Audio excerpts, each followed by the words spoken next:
Buen día a todas y todos. Vamos a iniciar con la sesión de formación y desarrollo, brigada de repliegue, evacuación y comunicación. Para llevar a cabo nuestra actividad, les recordamos mantener sus micrófonos apagados y considerar su ambiente al encender sus cámaras. No olviden colocar su nombre por medio del chat, ya que de esta forma registramos su asistencia. La sesión es grabada, por lo que les pedimos que si tienen algún inconveniente con aparecer en ella, nos indiquen por medio del chat para poder llevar a cabo la edición correspondiente. Las preguntas las podrán hacer durante la sesión y al finalizar la presentación se les dará respuesta. En esta actividad no será posible que nos acompañe Fernanda Velázquez, intérprete de lengua de señas mexicana. Les agradecemos su tiempo y adelante, César, te cedo la palabra. Muchísimas gracias. Muy buenos días a todas y todos. Gracias por estar aquí, por darse el tiempo de continuar con esta charla de capacitación. El tema, continuamos con el tema de evacuación. Hoy vamos a continuar con esta parte importante de los procedimientos, ¿no? Como tal, repliegue, evacuación. La sesión pasada estuvimos hablando más, pues, conceptos generales, ¿no? Conceptos generales que tienen que ver con el análisis del entorno, principalmente el sismo, ¿no? Lo que les había comentado, bueno, cómo funciona esto de los sismos, cómo se desarrolla, por qué nos hace tanto ruidito. Y bueno, el día de hoy quisiera empezar con un tema importante. Me voy a permitir compartir la pantalla. El sistema de alertamiento sísmico. Vamos a hablar un poquito de la historia, ¿no? Como lo comenté en la sesión pasada, si no hablamos de historia, estamos condenados a estar repite y repite y repite lo mismo. ¿Por qué? Porque la historia nos enseña qué debemos de hacer y qué no debemos de hacer, ¿no? Desde el sismo del 85, el gobierno mexicano comienza la planeación de un sistema que pueda anticiparse a la ocurrencia de un evento sísmico, ¿sí? Es muy difícil poder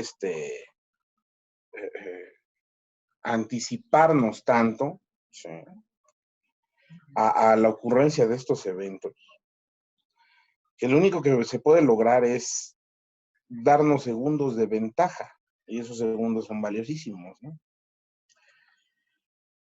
Y lo que se hace es, bueno, pues se somete a estudio donde ocurre la mayor cantidad de epicentros, ¿no? Donde se tienen registrados esos epicentros. Y a partir de ahí, pues se va determinando dónde se van a colocar estos aparatitos, ¿no? Entonces se comienza con este estudio y se crea este sistema de alertamiento sísmico. En sus inicios, el sistema de alertamiento sísmico se considera un sistema de seguridad nacional. ¿Por qué? Porque es un sistema que está enfocado exclusivamente a alertar a dependencias de gobierno.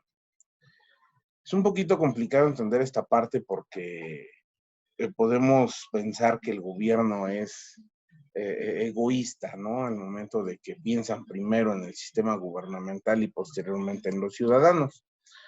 Pues no es egoísta. ¿Por qué? Porque cuando hay un evento de tal magnitud, siempre tenemos que garantizar la continuidad gubernamental. De lo contrario, si no hay quien tome decisiones, ¿sí?, pues no tenemos un rumbo como ciudadanía, ¿sí? Por eso es que siempre se implementa el plan de N3, ¿no? O el plan Marina. ¿Por qué? Porque es una forma de mantener el orden, porque ustedes sabrán que siempre que hay desastres, siempre se hace presente la rapiña, ¿no? Por eso es que también la gente no determina irse a los refugios temporales, porque el irse a un refugio temporal es olvidarse pues, de las pocas cosas que le quedan, ¿no? Se hace presente la rapiña y pues, ¿a quién le reclamamos, no? Entonces, precisamente por eso es que interviene siempre el sistema militarizado para garantizar el orden en una zona de desastre. Entonces, el sistema de alertamiento sísmico, cuando se crea, está enfocado en eso, ¿no? A garantizar la continuidad de gobierno, ¿sí? Y que si ocurre un sismo como el del 85, pues bueno, esa infraestructura gubernamental, aunque se vea dañada, pero el personal de las dependencias va a tener tiempo como para poder resguardarse y pues no se desequilibre, ¿no? El ordenamiento gubernamental. Pero se dan cuenta que pues sí es una buena opción el sistema de alertamiento sísmico y que estaría bien hacerlo público, ¿sí? Hacer la alerta pública y de ahí que todas las personas en los diferentes puntos que reciben la señal de alertamiento, pues sepan qué hacer, ¿no? De esa forma, el gobierno también se libera de muchas responsabilidades, ¿sí? ¿Por qué? Porque nosotros como particulares, ¿no? En el caso de ustedes, en sus centros de trabajo, pues están obligados a tomar en consideración el sistema de alertamiento sísmico, instalarlo, ¿sí? Garantizar que se cumpla con el alertamiento y entonces se puedan tomar decisiones, ¿sí? Esa es la finalidad. Pero después vienen las dudas de que si funciona o no funciona el sistema de alertamiento, de que en 2017 primero se sintió el movimiento y después sonó la alerta, ¿no? Hay veces que suena la alerta y no sentimos el movimiento, ¿sí? Ese tipo de cuestiones nos cuesta trabajo poder comprender. De repente por ahí alguien dijo que después de 6, 5 grados se activaba la alerta. Ahorita vamos a ver si es verdad o es mentira esa situación. ¿En qué momento se activa la alerta? ¿Y cuáles son los factores que este sistema tiene que valorar para saber si se activa o no se activa una alerta pública? Ojo, porque hay dos tipos de alertamiento, ¿sí? Hay un alertamiento preventivo, que ese alertamiento únicamente se le hace a conocer a las dependencias de gobierno, ¿sí? Pero si el movimiento amerita una alerta pública, posterior al alertamiento preventivo se dispara la alerta pública y es ahí donde nosotros escuchamos todos los altavoces de la ciudad, los sistemas que tengan ustedes en sus centros de trabajo, ¿sí? Inclusive hubo un tiempo donde se alineó el sistema de alertamiento con una aplicación exclusiva del gobierno, ¿sí? Por ahí salió otro proveedor, que es una aplicación de internet, el cual las autoridades no aceptan como válido y ahorita vamos a explicar la razón. La verdadera razón por la cual esto del sistema de alertamiento sísmico pareciera ser monopolio, pero no es así. Acapulco, la paradisíaca capital de la Riviera Mexicana. Diamante blanco en la arena. Cuerpos bronceados por el sol. Monstruosos terremotos. Por ahora, el último de la lista falta en el currículum de Acapulco. Pero puede haber problemas que arruinen el paraíso. El prospecto es terrible para Acapulco. La última vez que la ciudad tuvo un gran terremoto fue el de 7.6 de magnitud en 1957. Entonces era un lugar diferente, una vieja ciudad en ruinas. Acapulco apenas recibió una mención mientras las cámaras enfocaban su atención en el espectacular daño de la Ciudad de México.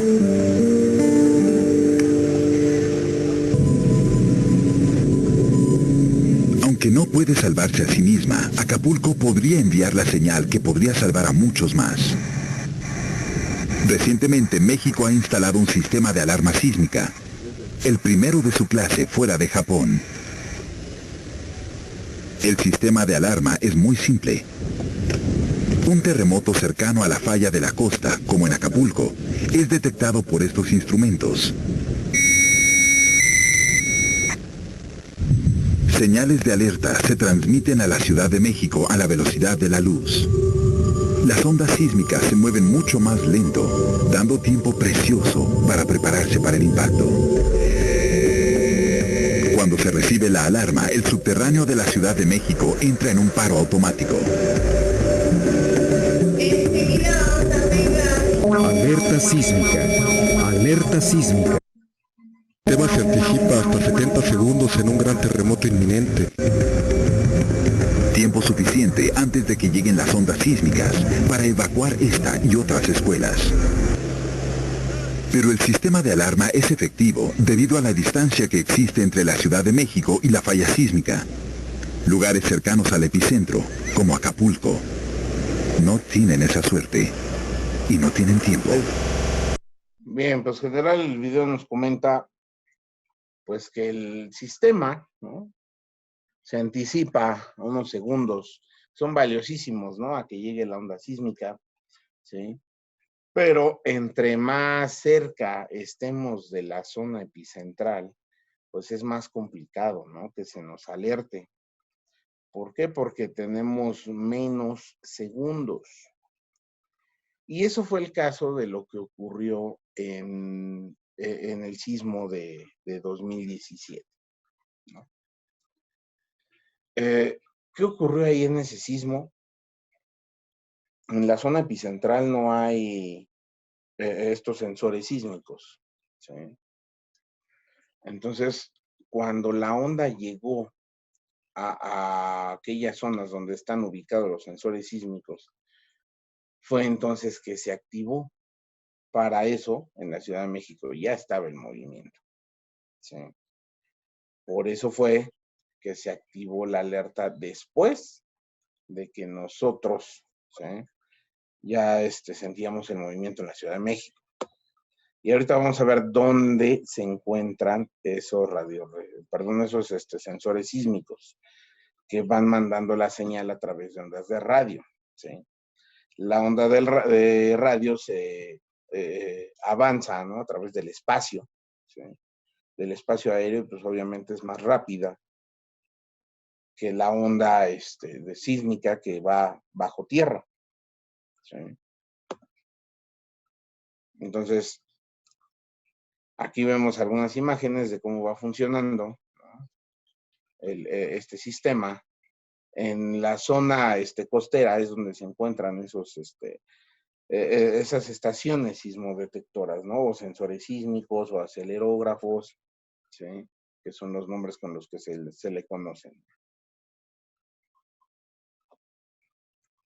Y hay diferentes estaciones repetidoras de señal, ¿sí? Esas repetidoras de señal, pues, son las que van dándole seguimiento a esas ondas de radio, ¿sí? En todos esos puntitos verdes, pues, son sensores que han estado en servicio, ¿sí? Y si ustedes se dan cuenta, todo está cerca de la zona costera. ¿Por qué? Porque es donde más cantidad de sismos se están registrando, ¿sí?, en la zona costera. No quiere decir que a mitad del país no se pueda generar un movimiento, como fue el caso de 2017. Ahorita vamos a ver los videos de cómo se comporta el sistema, ¿sí? Entonces, inicialmente se inicia con este proyecto en la costa de Guerrero. ¿Por qué? Por aquello de la brecha de Guerrero, ¿sí?, el hueco sísmico. Y ese es donde se empieza a implementar este sistema, ¿sí? Pero otros sismos también que nos llegan a golpear, pues vienen de Michoacán, pero también de Oaxaca, ¿no? Entonces, a partir del 2003 se empieza a implementar este sistema en Oaxaca, ¿sí? Y vean, la zona de ruptura, ahí está bien marcado, ¿no? La brecha. ¿Sí? Esas manchitas de color como rojito, como rosita, vienen representando las zonas donde más cantidad de sismos se han presentado. ¿Sí? Los triangulitos azules y verdes son las estaciones del sistema de alertamiento sísmico. Pero entre el número 3 y el número 8 hay un hueco, ¿no? Ese hueco es la famosa brecha de Guerrero. Esa brecha es donde no se ha presentado un sismo en ya bastante tiempecito, ¿no? O sea, y es, si regresamos tantito, es donde más se cargan, ¿no? Los sensores, ¿sí? Los sensores sísmicos están ahí atiborrados. ¿Por qué? Porque en algún momento pues, nos va a llegar a afectar un sismo, ¿no? ¿Y por qué se hace este sembrado de estaciones en Oaxaca? Pues porque recordemos que ahí tenemos la zona más altamente sísmica en México, ¿no? Altamente no me refiero a que hay sismos de gran magnitud, no, sino que siempre hay movimiento de placas ahí, me refiero a la zona de Pinotepa Nacional, ¿no? Pinotepa Nacional es una zona donde todo el tiempo se están moviendo esas placas, ¿sí? Y hay momentos donde diario se llegan a presentar sismos desde 1 hasta 4 grados, ¿no? Obviamente hacia la Ciudad de México pues no son tan perceptibles esos movimientos, ¿no? Pero en las zonas centrales del estado sí son bastante bien percibidos, ¿no? Los sismos que se generan ahí en Pinotepa. Por eso es que también se empezó a llenar de estaciones, ¿no? Para alertar al mismo estado, ¿sí? Y ahorita vamos a ver cómo funciona, vean. Esto fue el 18 de abril del 2014. ¿Sí?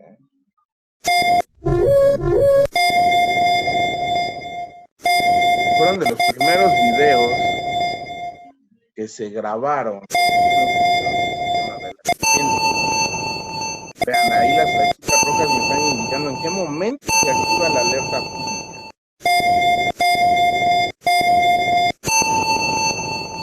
En este momento son las 9:27, está sonando la alerta sísmica.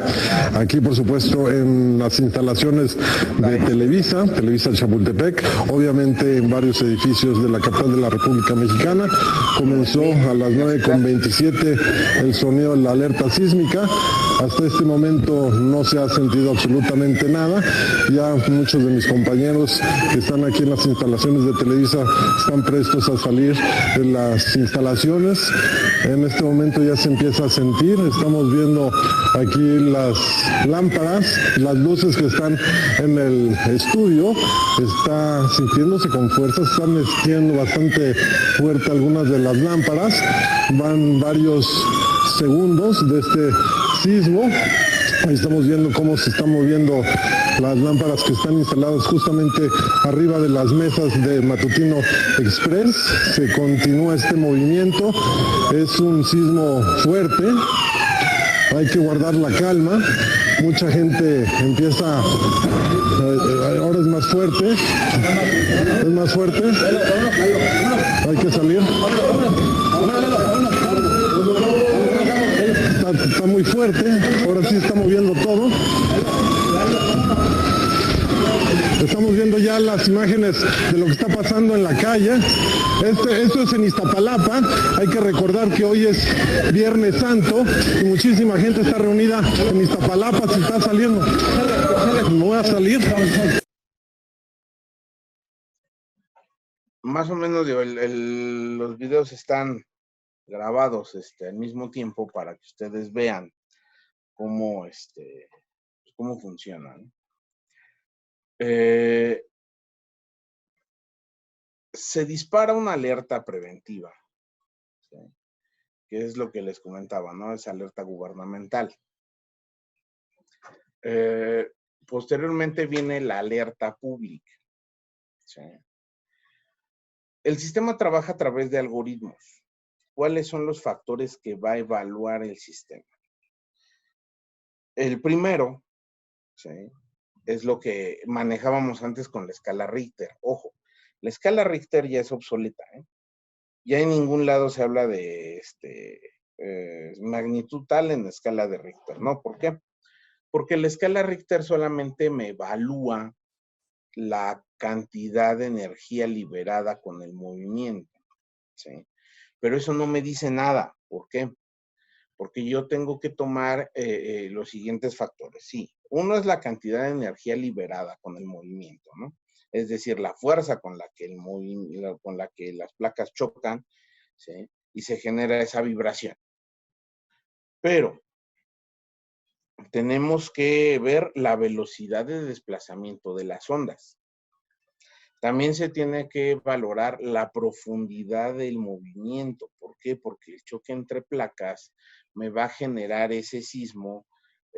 Puede ser muy superficial dentro de la placa o puede ser muy profundo, ¿sí? Y eso va a cambiar completamente el resultado del movimiento, ¿no?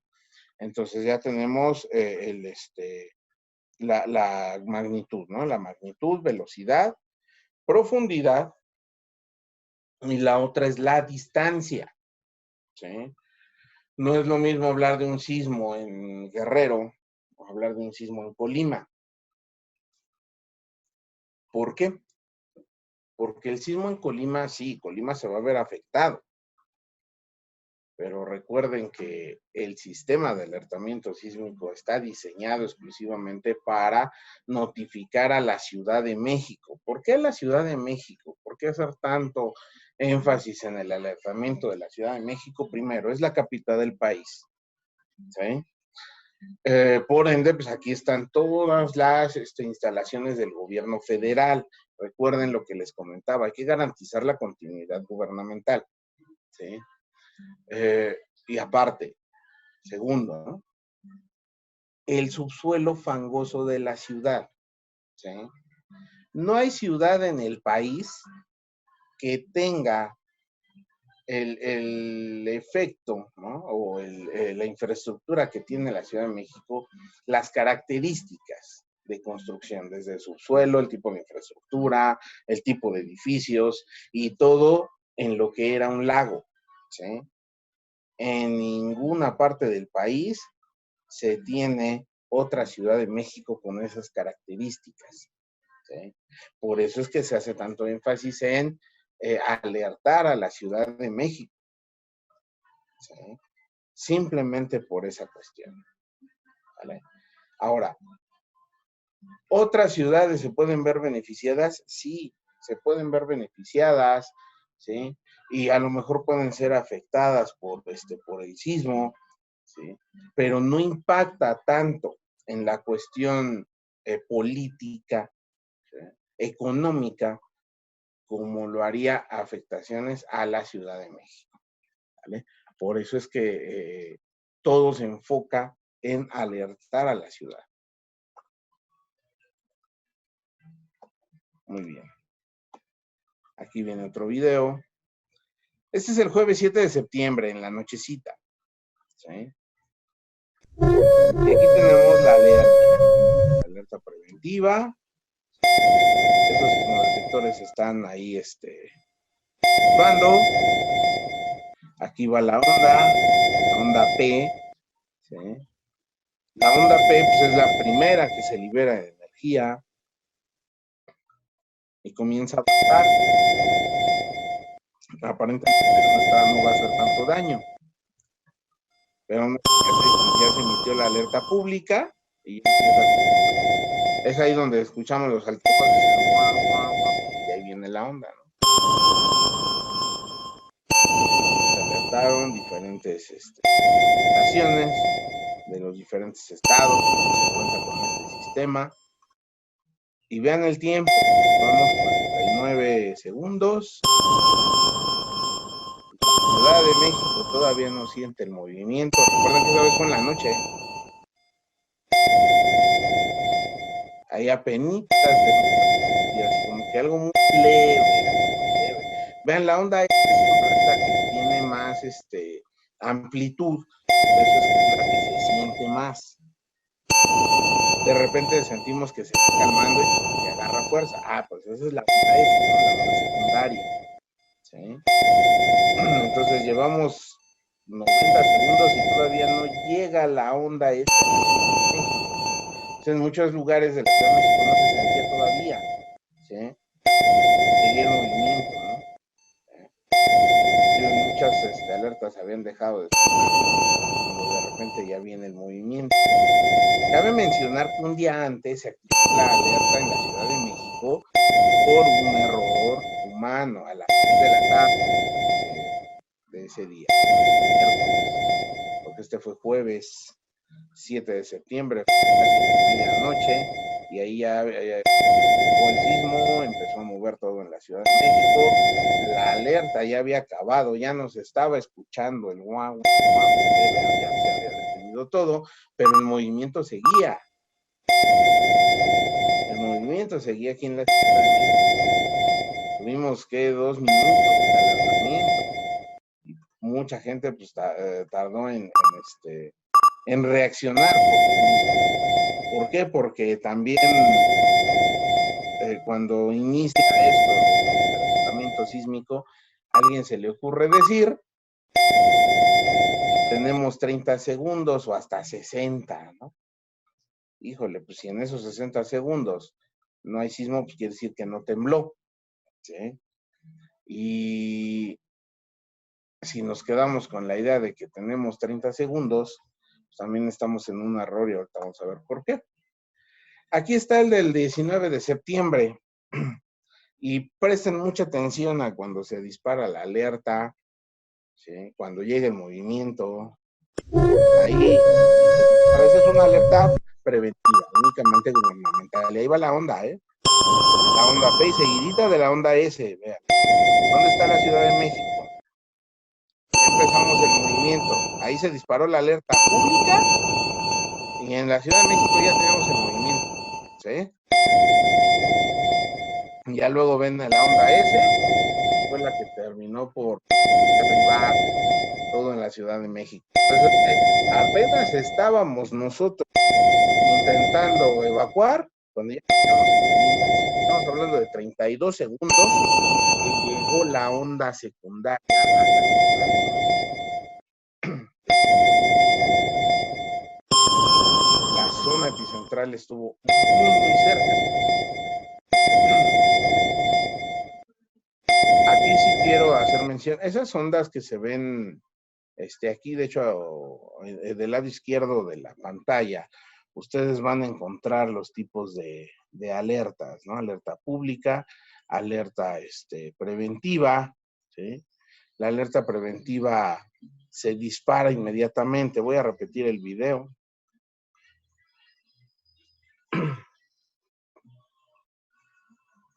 Y voy a hacer algunas pausas para hacer este análisis. Ahí se comienza a sentir el movimiento y vean, van 2 segundos y ahí en el centro de la pantalla es donde está, se alcanza a ver ese circulito morado que es la onda primaria y enseguidita viene la onda secundaria, ¿eh? ¿Sí?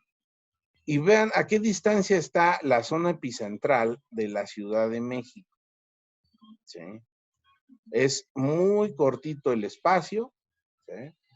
Vamos a darle continuidad al video.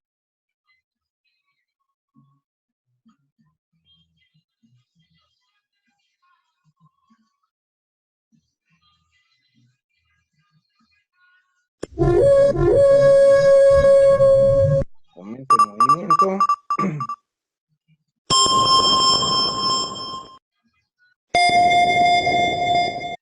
Ahí llegó. Ay. Me regreso, perdón.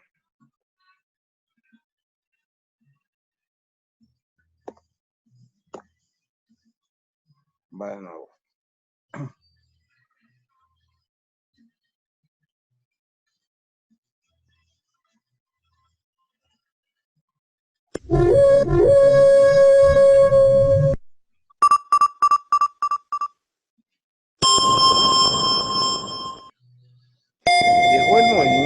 Ciudad de México en 11 segundos.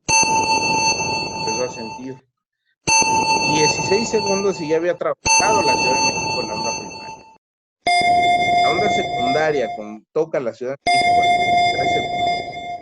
¿Sí? Y atraviesa por completo la Ciudad de México en 3 segundos. Cuando nos han dicho que el sistema de alertamiento va a funcionar, ¿no? Nos va a dar como mínimo 30 segundos, ¿no? Y hasta 60 segundos nos va a dar de alertamiento. ¿Sí? En la práctica, y de acuerdo a estos videos, nos damos cuenta que no necesariamente es así. ¿Sí? Con referencia al sismo del día 7 de septiembre, tuvimos casi 2 minutos de alertamiento. ¿Sí? Aquí fueron ni 1 minuto, ¿no? Pero bueno, de hecho no tuvimos alertamiento en la Ciudad de México.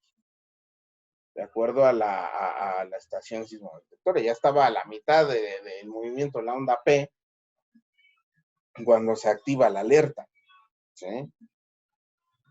Iba atravesando la Ciudad de México cuando se activan los sensores que tenemos ahí en Chilpancingo, ¿sí? Y en Puebla, y es donde se empieza a disparar la alerta pública y en la Ciudad de México ya estaba todo moviendo. ¿Sí? Entonces, aquí viene esa duda. ¿Sirve o no sirve el sistema de alertamiento? ¿Qué creen? Sí, sí sirve. El detalle es que no existen estaciones sismodetectoras, ¿sí? En la zona de ruptura, que fue entre Puebla y Morelos, ¿no? Ahora, si se colocan ahí sensores sísmicos, ¿cuánto tiempo creen que nos dé de alertamiento? Digo, para verificar si es conveniente o no es conveniente invertir en esa infraestructura. De acuerdo al movimiento, dijimos que fueron 11 segundos, ¿no? 11 segundos de que se dispara la onda primaria, ¿sí? A que llega a tocar la Ciudad de México. 11 segundos maravillosísimos que de qué nos sirven, únicamente para resguardarnos donde estemos, ¿no? Ni siquiera para dirigirnos a una zona de menor riesgo y demás, tal como ocurrió ese día, ¿no? Entonces, afortunadamente, no fue de tanta magnitud, ¿sí? Y es ahí donde empiezan las dudas también, ¿no? El de Oaxaca fue de 8 grados, ¿no? El del 7. Y este fue de 7 y cacho, ¿no? 7.2. Entonces, sí es una diferencia abismal, ¿no? Entre un grado y otro. Y porque el de 8 no hizo tantos estragos como el de 7 del 19 de septiembre. Bueno, pues por la sencilla razón de que una, pues no es la misma cantidad de energía. 2, la distancia referente al epicentro. 3, la profundidad, ¿no? Si ha sido este sismo de 19 de septiembre, si ha sido más superficial, por lógica, las ondas se desplazan más rápido. Y así sea de menor magnitud, ¿sí? Provoca más daño. Entonces, ese tipo de algoritmos son los que revisa el sistema para saber si eso no se amerita la alerta pública, ¿no? Vamos ahora a ver.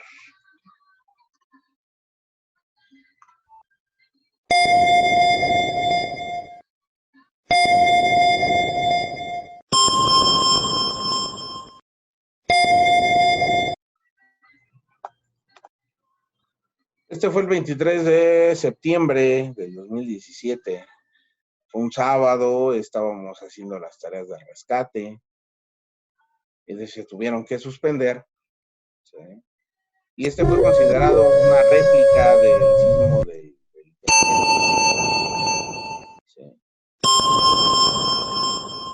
Se emite preventiva.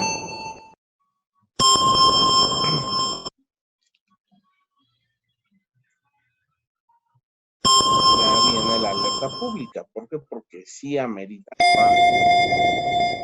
por la velocidad de desplazamiento de las ondas, un poquito más rápido. Sí, ya se tuvieron que detener a las tareas de rescate,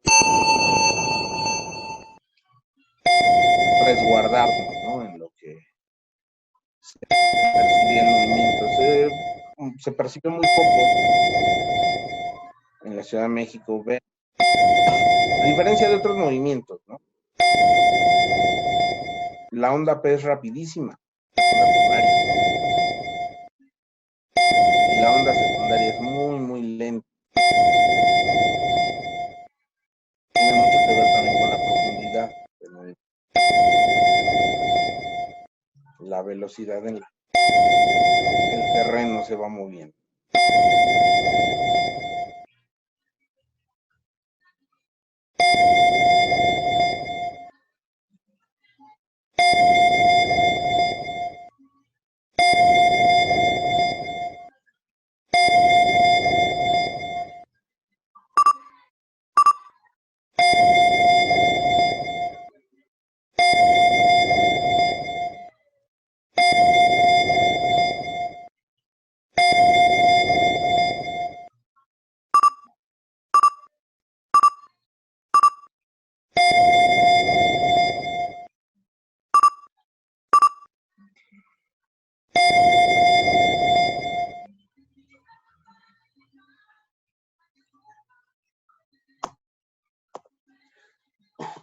Después, el 16 de febrero de 2018, ya en el 2018, en la tardecita, fue magnitud 7.2, igual que el 19 de septiembre de 2017. La diferencia pues fue la zona central, de forma inmediata. Pública.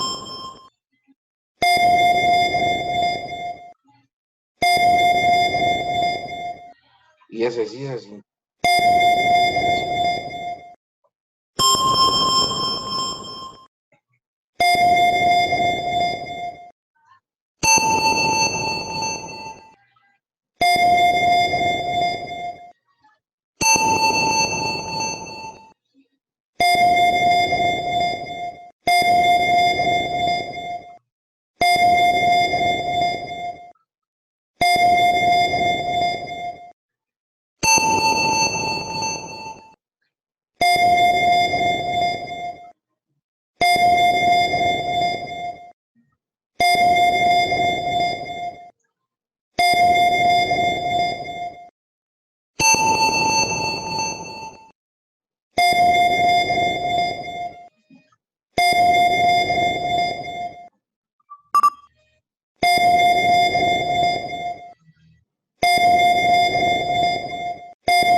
Bien, hasta aquí alguna duda.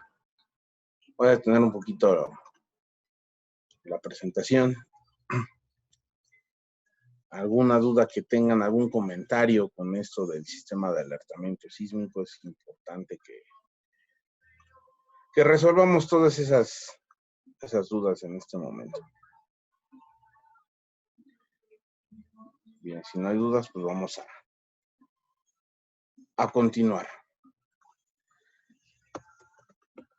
Les decía que ustedes pueden buscar en YouTube este tipo de videos. Voy a compartir la pantalla.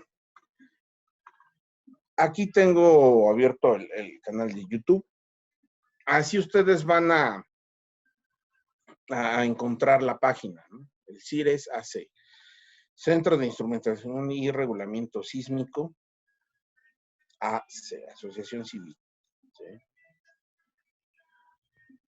Y aquí viene, pues, todos estos videos de cómo se desempeña el sistema de alertamiento.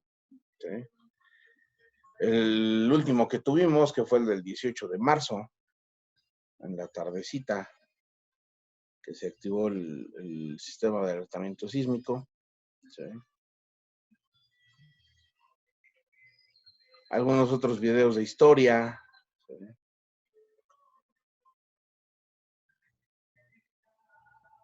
Estos ya son otros.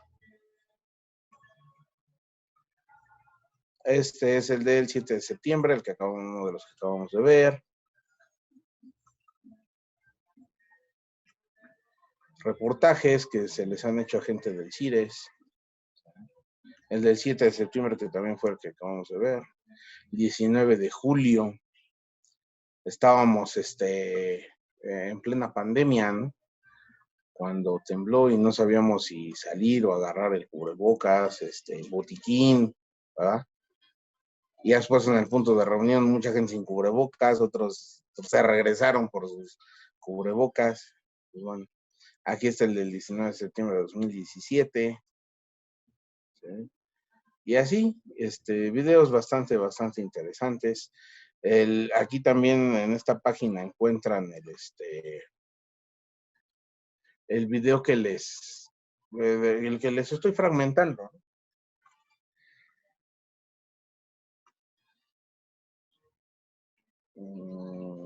Es que son tantos videos que suben. Bueno, estaría bien que se echen un clavadito. Aquí está el que vimos donde salió Lalo Salazar en vivo. Peligro sísmico. ¿Sí? Aquí está el de la brecha de Guerrero, cómo funciona el sistema de alertamiento. ¿Sí? Son de los que les he puesto aquí en la presentación. ¿Vale? Sí estaría por demás que se den un clavadito ahí a la página del CIRES, se suscriban porque pues también es importante estar informados, ¿no? De cómo funciona y de que nos vayamos quitando mitos e ideas, ¿no? De la cabeza, ¿vale? Bien. Ahora, las emergencias siempre las vamos a dividir en etapas, ¿no? En el antes, durante y en el después. Siempre. ¿Por qué? Porque es la mejor forma de poder atender una emergencia, ¿no? Manejando estas etapas. Es un pensamiento reactivo, esto de las etapas de emergencia, sí. ¿Por qué? Porque nos enseñan a prepararnos para atender emergencias, ¿no? El tema es que el prepararnos para evitar que nos impacte la emergencia es un tema un poquito complicado porque es un tema donde se requiere de mucha inversión. La Estrategia Internacional para la Reducción de Desastres hizo un estudio donde se hace mención de que por cada $1 invertido en prevención nos ahorramos 4 en atención. Imagínense, $1 contra 4, pues sí es muchísimo, ¿verdad? Entonces, el tema de la prevención es que es algo que no se luce, ¿sí? ¿Por qué? Porque el ser humano está acostumbrado a comprar algo que voy a presumir, ¿no? Algo que sea tangible, ¿sí? Sin embargo, la prevención no se luce porque no la puedo presumir. ¿Cómo presumo la prevención? ¿No? Sin embargo, si compro algo que está ahí, que todo el mundo lo puede ver, lo puede tocar, ¿no? Pues eso es más objeto de deseo. Tristemente así funcionamos. Y pues bueno, entonces es el antes, el durante y el después. ¿Qué hacemos en el antes? En el antes hacemos pues este análisis de riesgos, ¿no? Que hablábamos tanto desde la sesión pasada, donde voy a determinar cuáles son los eventos que me pueden llegar a afectar, cuál es el periodo de recurrencia, ¿no? ¿Qué tan recurrente es el evento? ¿Sí? Para saber en qué voy a invertir. ¿Por qué? Me ha tocado analizar programas de protección civil de algunos inmuebles donde en sus planes de emergencia colocan procedimientos de amenaza de bomba. Y cuando haces el análisis de riesgo dices, bueno, ¿Cuál es tu giro? ¿Tu giro amerita una amenaza de bomba? Pues no. Entonces, ¿para qué invertir en eso si pues, no estás expuesto, ¿no?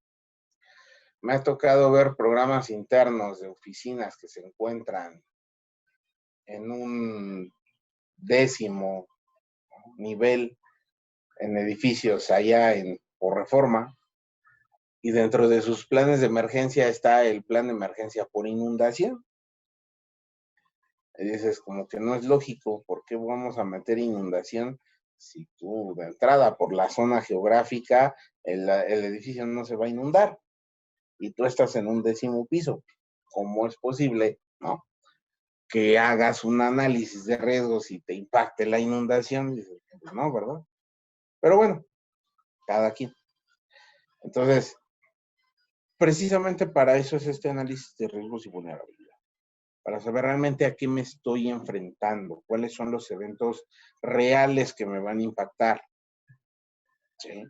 Hablemos, por ejemplo, socioorganizativos. No es lo mismo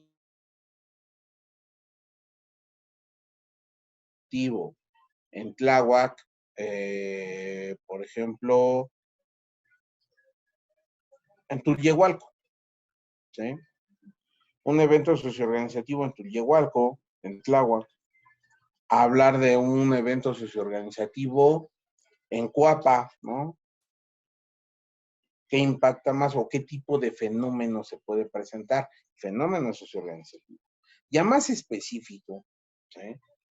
Tulyehualco, pues tenemos las ferias, ¿no? Se hacen algunas ferias a lo largo del año, ¿sí? Sin embargo, en Coapa, pues tienes partidos de fútbol cada 8 días en el Azteca, ¿no? O eventos o conciertos que se pueden generar en el Azteca. Ahorita ha estado muy callado todo por la pandemia, afortunadamente, pero ya se está liberando todo esto, ¿no? Entonces, cada cuando tenemos partidos de fútbol en el Azteca, conciertos en el Estadio Azteca, ¿sí? Nada más por focalizarnos a ese tipo de eventos, ¿no? Pero si ya lo hablamos también, por ejemplo, en la cuestión de tránsito vehicular, pues ¿dónde tienes más impacto? ¿En Coapa o en Tulyehualco? Pues obviamente en Coapa, ¿por qué? Porque tenemos de entrada Calzada Tlalpan, por ahí cerca también está la Calzada Tasqueña y otras vialidades importantes, ¿no? Donde hay conglomeración de vehículos. Sin embargo, en Tulyehualco, pues no hay tanto flujo vehicular, ¿sí? A eso se refieren este tipo de análisis, para saber qué tipo de fenómenos específicos nos pueden impactar, ¿no? Y a partir de ahí, uno empieza lo siguiente. Dicen señalización y equipamiento. Sí, tengo que señalizar de entrada, pues sí, mis instalaciones. ¿Qué voy a señalizar? Mis rutas de evacuación, mis zonas de menor riesgo, donde tengo el botiquín, el equipo de primeros auxilios y otros señalamientos también que son importantes. En equipamiento, pues se refiere a los botiquines, extintores, lámparas de emergencia, detectores de humo, equipo de protección personal para los brigadistas, ¿sí? A todo eso se refiere esta parte. Capacitación. ¿Capacitación en qué?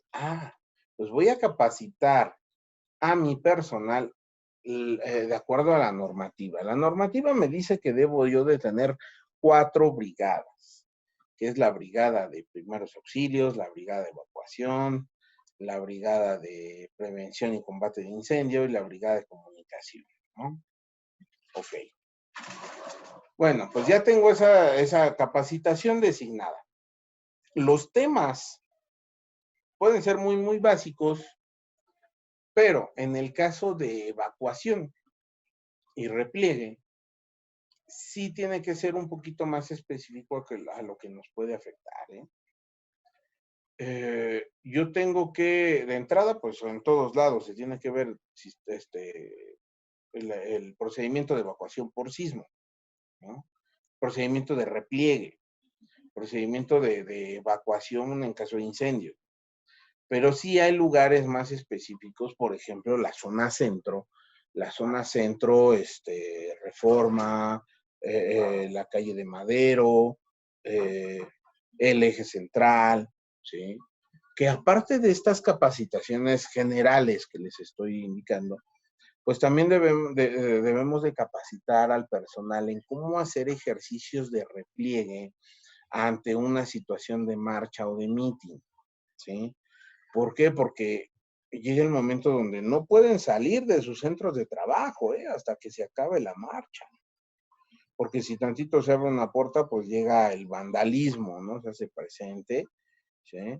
Y digo, de lejos de que puedan dañar el establecimiento, pues también pueden dañar personas, pueden provocarle daño a las personas, entonces también tendremos que generar un protocolo de repliegue en caso de marcha o de meeting. Hay zonas donde, sobre todo en la zona centro del país, perdón, en la zona norte del país, donde ya aparte de todo esto, pues se dan la capacitación y los simulacros de balacera, ¿no? Cómo replegarse, sobre todo en las escuelas, cómo replegar a los niños. Y no es nada más de replegar, sino simplemente tratar de buscar la idea de distracción, distraer a los niños de lo que está pasando en el exterior, ¿sí? O sea, sí son, son temas que no debemos dejar de lado. Por eso es que la capacitación sí va muy ligada a ese análisis de riesgos, ¿sí? Es un poquito más específica la capacitación. Después viene ya la organización. La organización pues se refiere a ya la creación de brigadas, y esa brigada tiene que organizarse de acuerdo a qué, al protocolo de emergencia. Y el protocolo de emergencia debe de estar también vinculado a ese análisis de riesgos. Como lo comentaba, yo no le veo el caso de crear un protocolo de inundación si estoy en una zona donde nunca me voy a inundar. Entonces, ¿para qué capacito al personal en esa situación, en esa cuestión? ¿Y para qué voy a organizarme? ¿Para qué voy a diseñar un protocolo si no me afecta, ¿no? Y después vienen los simulacros. Parte importantísima, que ahorita en un ratito vamos a ver. Los simulacros son de vital importancia porque nos prepara para atender eventos reales, ¿sí? El simulacro tiene que estar debidamente planeado, debidamente diseñado para poder ser ejecutado. Si no planeo el simulacro, ¿sí?, por mucho que esté yo haciendo y haciendo simulacros, no me va a servir. El simulacro también debe de ir relacionado al análisis de riesgos, porque yo voy a simular los diferentes escenarios que se pueden presentar de acuerdo a ese análisis de riesgos, ¿sí? Y son pocos los simulacros donde yo percibo fenómenos concatenados. No quiere decir que la gente no piense, ¿no?, en concatenar eventos. No, sí los hay, pero son pocos. ¿A qué me refiero con esto, con concatenar eventos? Bueno, pues siempre nos hacemos a la idea de que simulacro es igual a sismo. Y todo el mundo participa el 19 de septiembre. ¿Pero qué hacemos? Únicamente lo que estamos acostumbrados. Suena la alerta sísmica, replegamos. Evacuamos posterior, nos replegamos en el punto de reunión, hacemos el conteo y regresamos como si nada hubiese pasado. ¿Qué les parece si de un evento concatenado pues tenemos crisis nerviosas? ¿Cómo atendemos esas crisis? Pero resulta que cosas que pasan, que suelen pasar y que las tomamos desapercibidas. Vamos a poner una persona lesionada. Y una lesión puede ser porque sí, por el impacto, simplemente el impacto psicológico. El impacto psicológico hizo que se desmayara. Se cayó por las escaleras. Híjole, pues tiene muchas contusiones, ¿no? Está desde la extracción de la persona hasta colocar el puesto de primeros auxilios, y utilizar el botiquín, ¿sí? Y emergencias más sencillas, pues resulta que a lo mejor alguna compañera quiso bajar de la instalación, llevaba tacones, simplemente hubo una torcedura en el tobillo, provocándole un esguince, y pues ya se activa la brigada de primeros auxilios. ¿Se puede generar un incendio a partir de un sismo? Sí. Una fuga de gas, ruptura en tubería de agua, generando ahí encharcamiento en el lugar. Un montón de cosas que se pueden concatenar. Hay que tomar en consideración estos aspectos para poder planear en el simulacro y llevarlo a cabo, ¿sí? Bien. Durante.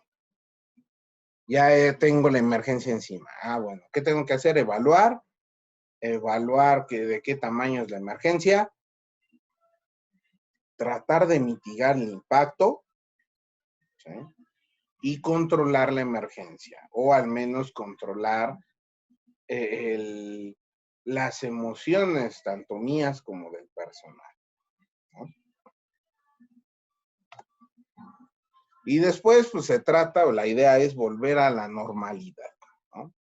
Volver a la normalidad después de haber evaluado los posibles daños que se presenten, ¿no? Y esto es gradual, ¿eh? El volver a la normalidad, digo, ahí se ve bien sencillo, simplemente en una frase, pero el volver a la normalidad implica, repito, desde hacer los estudios pertinentes en las instalaciones, verificar la habitabilidad de las mismas instalaciones, evaluar no nada más la instalación propia del inmueble, sino instalaciones eléctricas, sanitarias, tuberías, ya sea de agua, de gas, ¿sí? Y bien o mal, pues el impacto psicológico de las personas, también es importante, ¿sí? ¿Por qué? Porque con lo del 2017 ahí cometimos un montón de errores. Un error que yo vi muy, muy grave fue que la Secretaría de Educación Pública determina mandar a los niños a sus casas. Ninguna escuela se abre hasta que tengan los dictámenes. Y fue inmediatamente después de ocurrido el sismo.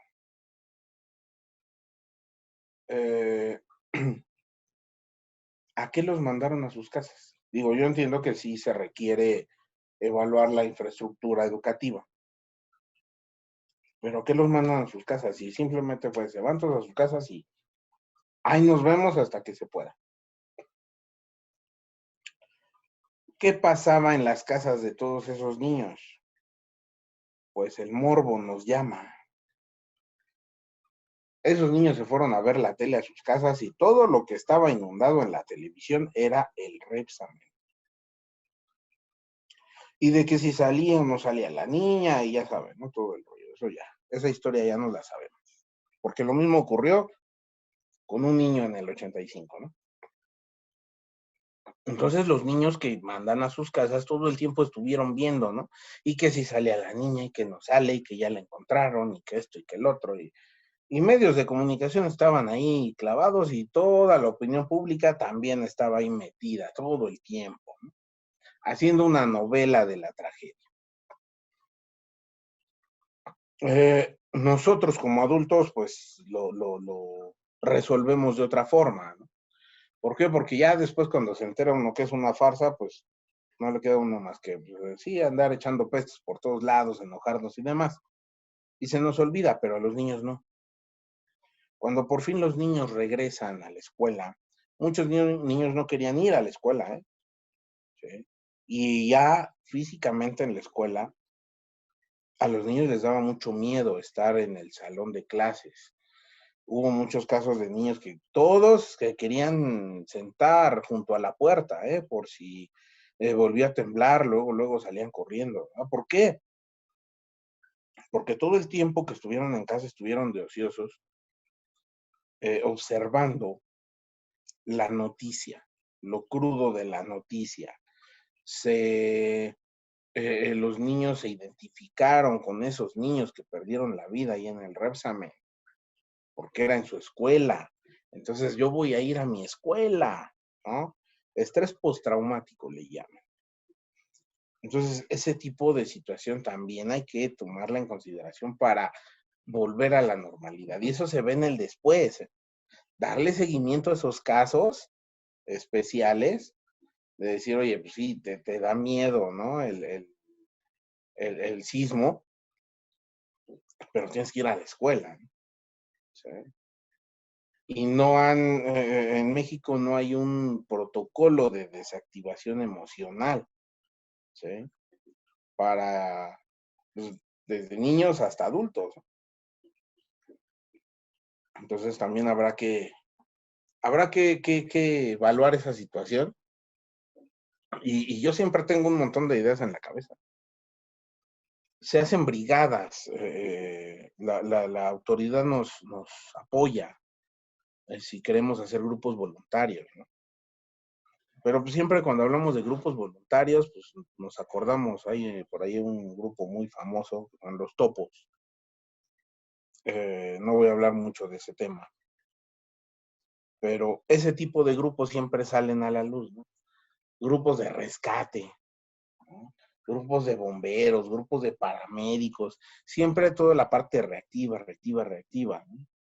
Rescatar personas, apagar incendios, curar heridas y ese tipo de cosas, y ya lo entendemos eso como grupos voluntarios, ¿no? Pero hay otros factores donde también es importante intervenir como grupos voluntarios, y uno de esos es ahorita, ¿no? El impacto psicológico y cómo desactivar emocionalmente desde niños hasta adultos, ¿no? Hay muchas personas que vivieron lo del 85, estuvieron ahí de voluntarios obligadamente y sin saber cómo eran los protocolos de rescate, no se tenía un protocolo aquí en México, y tuvieron que pasar horas enteras en espacios confinados, sacando y sacando cuerpos, contaminándose la cabeza con todas esas imágenes. Y ahorita tú, después de 30 y tantos años, escuchas hablar esas personas que estuvieron sacando cuerpos y es muy difícil que se puedan expresar, ¿sí? Recuerdan cómo fue el evento y enseguida se les hace el nudo en la garganta. ¿Por qué? Porque no hubo quien los desactivara emocionalmente, ¿sí? Y pasa lo mismo como con aquellas personitas que les tocó vivir el 2 de octubre, ¿no? Ahí en Tlatelolco. Que cada que les hacen alguna entrevista a las personas que sobrevivieron de aquella masacre, lo mismo, es increíble ver cómo rompen en llanto al momento de que empiezan a hablar, porque recuerdan y no han sanado, ¿sí? Y muchas de esas personitas que sobrevivieron a la masacre estudiantil del 68, muchos ya se fueron a la tumba, ¿eh? Y nunca sanaron su mente de esas imágenes. No es lo mismo ver la imagen en televisión a verla, ¿sí?, por tus propios ojos. Por eso es que ahorita ya muchos jóvenes voltearon a ver la Protección Civil gracias al sismo de 2017. Es feo, pero es real, ¿sí? Qué feo que hasta que ocurre la tragedia es cuando volteamos a ver. Pues antes todo lo documentado estaba pues, en videos y fotografías posterior al evento, ¿no? Edificios caídos del 85 y demás. Ahorita en YouTube hay muchos videos que fueron tomados durante el movimiento, con celulares, con cámaras de circuito cerrado, ¿sí?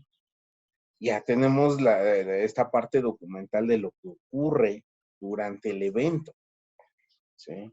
De cómo se mueve todo en las casas, ¿sí?, en las oficinas, cómo está el mobiliario por todos lados, ya lo tenemos.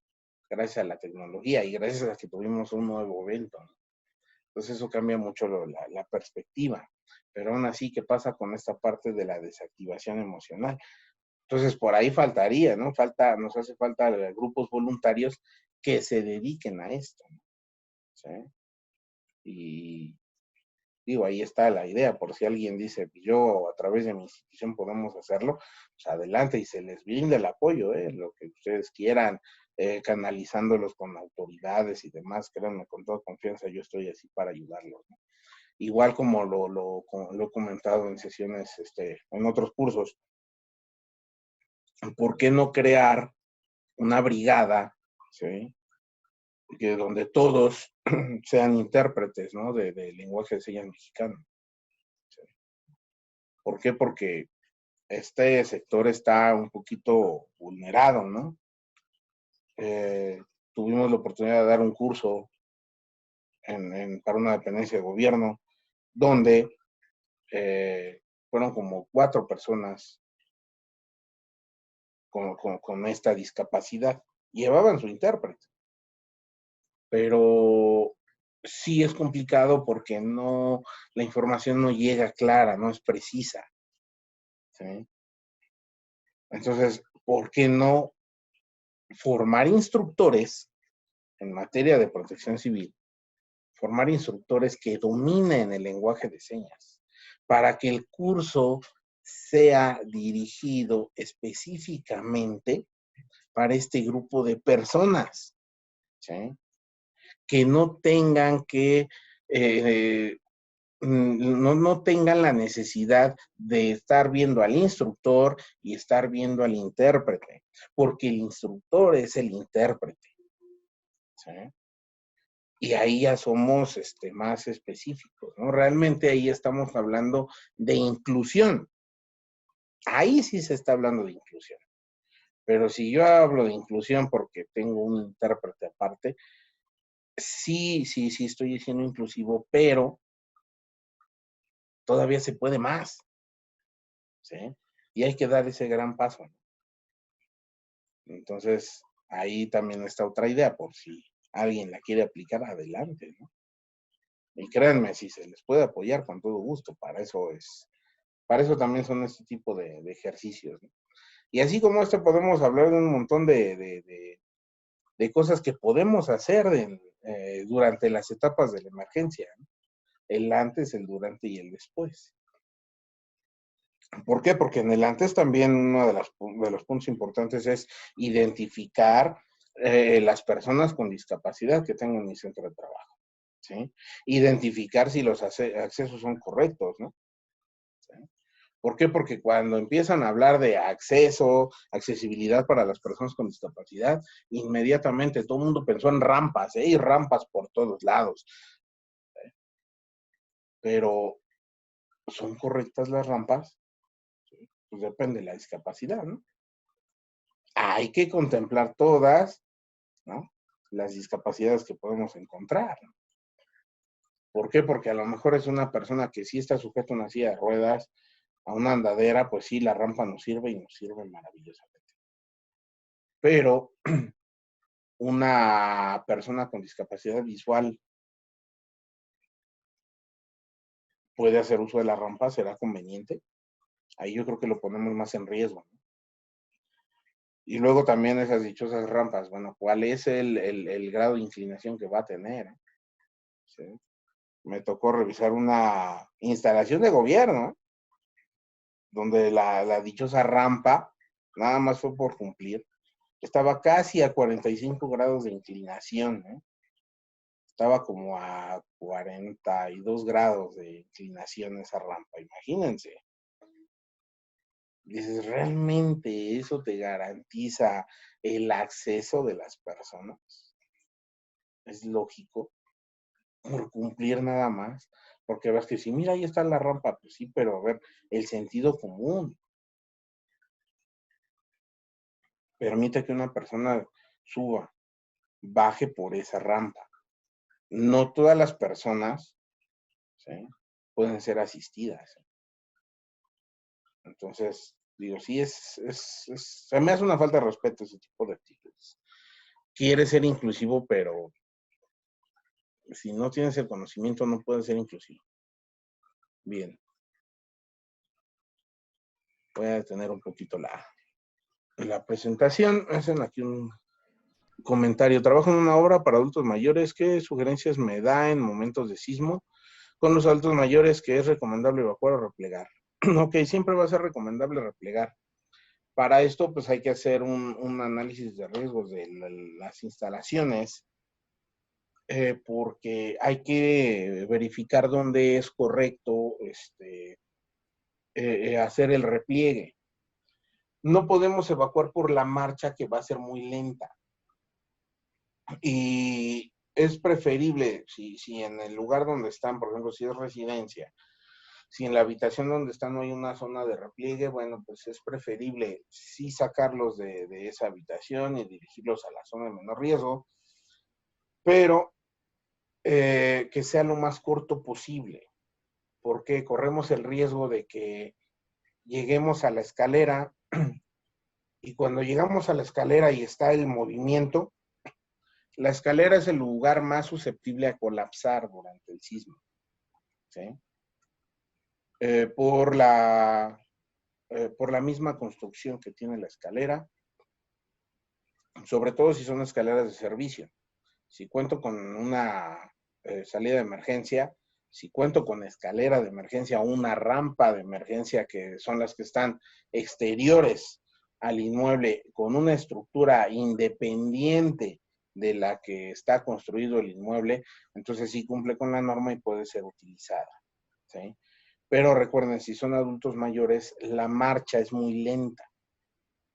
No voy a llegar ni a la mitad cuando ya voy a tener el movimiento en su máxima percepción y voy a terminar evacuando muchísimo después de que se haya acabado el sismo. Aquí lo correcto es replegar, esperar a que el movimiento se termine y entonces sí hacer una evacuación.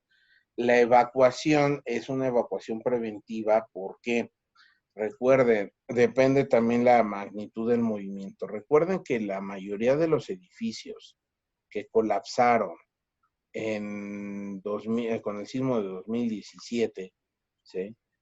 Estos edificios colapsaron una hora después de haber ocurrido el movimiento. Es importante capacitar al Comité Interno de Protección Civil, hacer revisiones rápidas de la infraestructura. Esas evaluaciones rápidas, pues no tienen mucha ciencia, no van a terminar siendo peritos o no necesariamente tienen que ser arquitectos, no.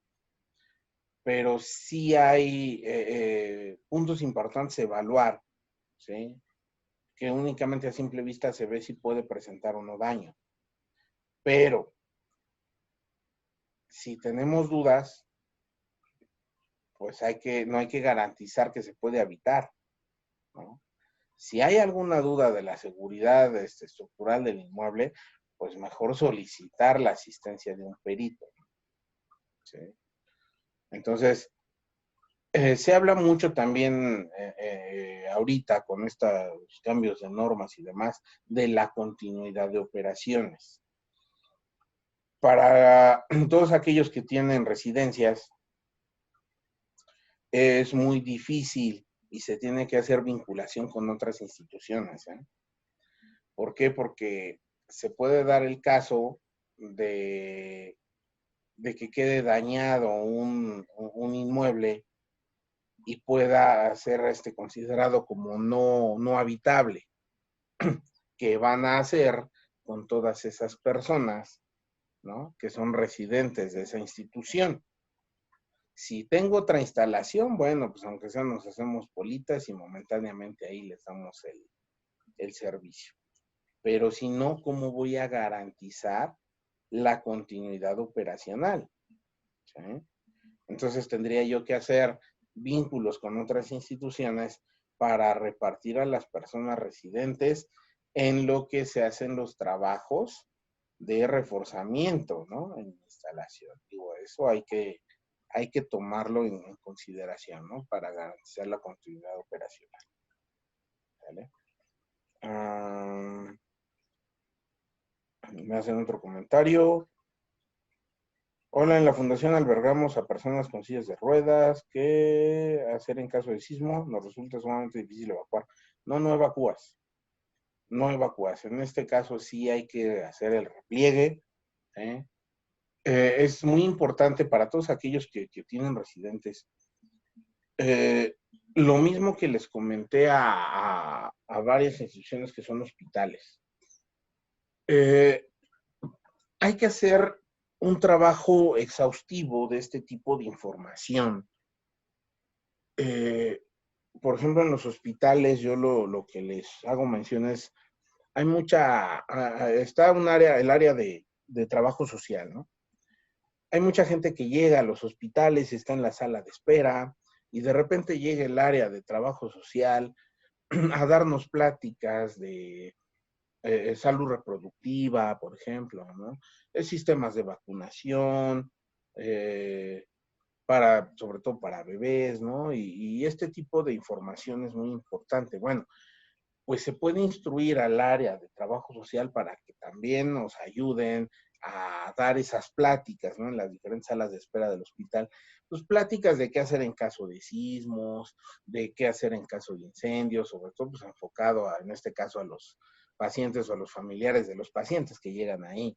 En el caso de las residencias, pues es lo mismo, hay que el mismo comité de protección civil, o si tienen su área también de trabajo social, pues en conjunto trabajar para en la hora de la comida de los residentes, o en ese ratito que están por ejemplo, en el jardín o viendo la televisión, se les brinde una plática, ¿sí? De qué hacer en caso de sismo, de qué hacer en caso de incendios, por qué no evacúan, por qué tienen que replegar, ¿sí?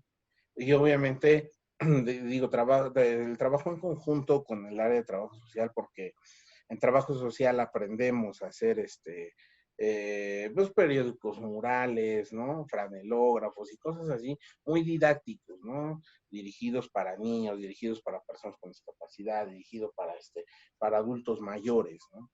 ¿Sí? Digo, cabe mencionar que aparte de ser licenciado en Derecho, soy técnico en trabajo social.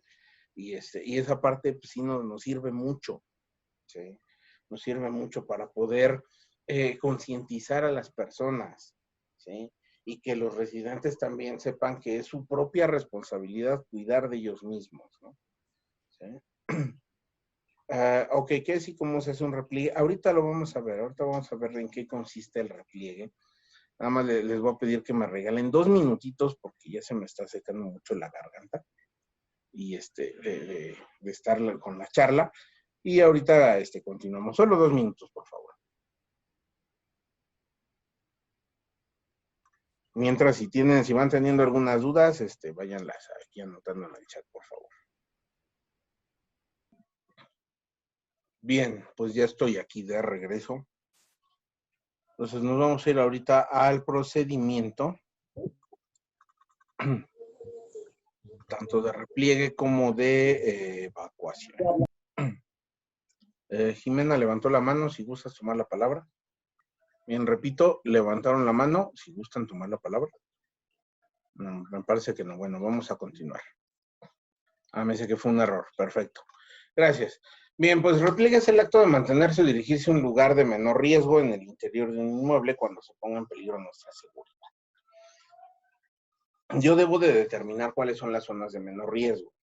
Una zona de menor riesgo, pues puede estar en una columna, puede estar en un muro de carga. Para eso se requiere que el inmueble cuente con sus planos estructurales, ¿sí? Y también los arquitectónicos para determinar dónde están esas zonas de menor riesgo.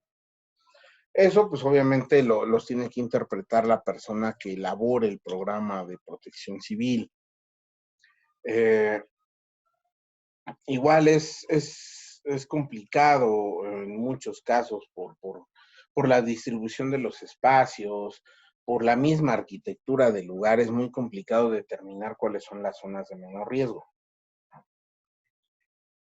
Si es el caso de que no puedo yo interpretar dónde está una zona de menor riesgo, pues yo tengo que elaborar mi zona de menor riesgo.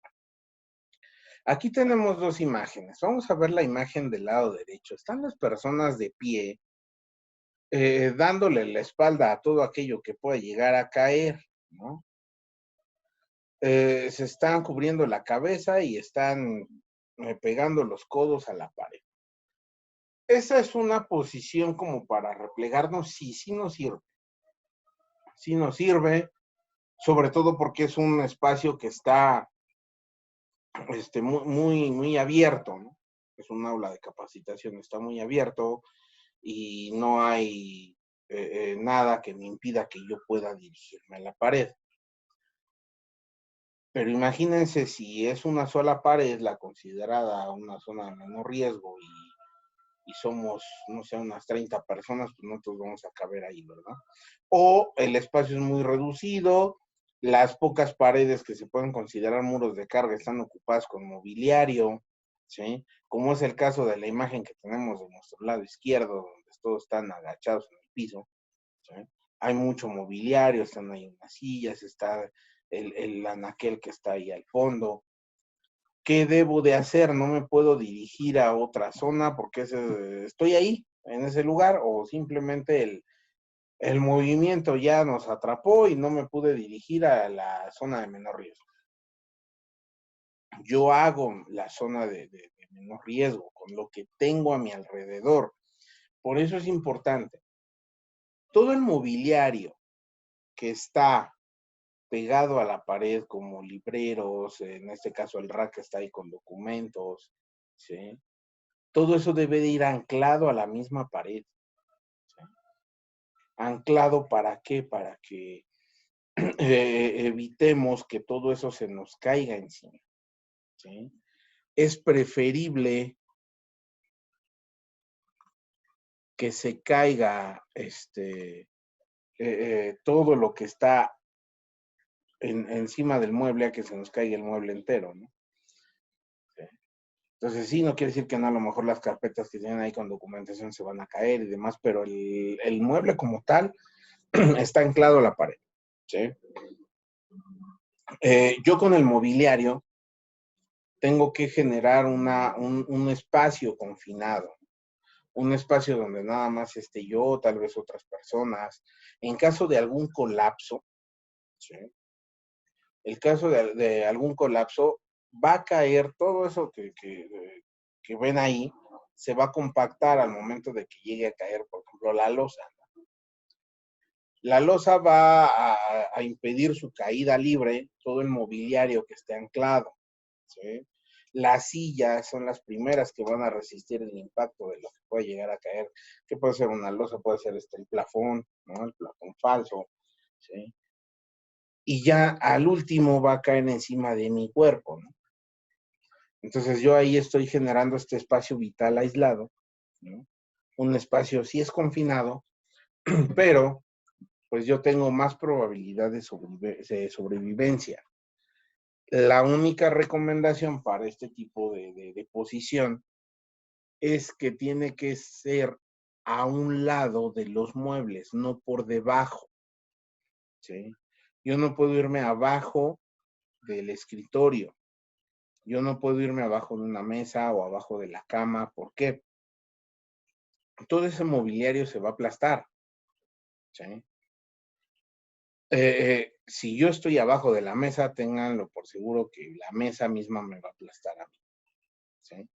Pero si yo estoy a un lado, entre el conjunto de mobiliario que tengo yo, es donde se va a generar ese espacio que a mí me va a servir mucho, ¿sí?